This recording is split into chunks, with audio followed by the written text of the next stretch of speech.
At this point, let's discuss the process, how governance team self-assessment can be done in a timely and efficient manner.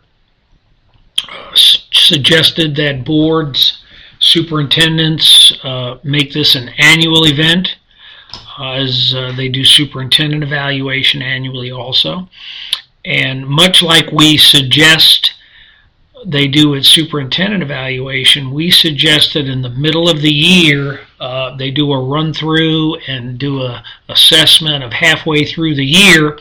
Where are we in terms of our governance team self-assessment, just to find some gaps and look at some areas that maybe early on need to be focused on. Also should be a constructive process. This is not about any individuals, but the governance team as a whole. Should be based on standards, goals, objectives, and initiatives defined by the Board of Education and the district strategic plan. You'll be viewing a sample document laid out in a manner such as this in a little while. Agree on expectations, an instrument to be used at the beginning of the year, making sure that the board and superintendent are trained on the process and the instrument.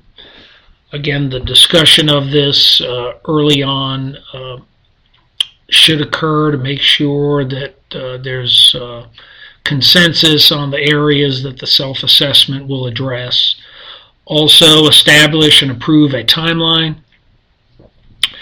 Once the assessment is done, a meeting to be held devoted just to discussing the results, where the self-assessment found that the governance team is performing well, some areas that perhaps need attention and need to be addressed in terms of improvement.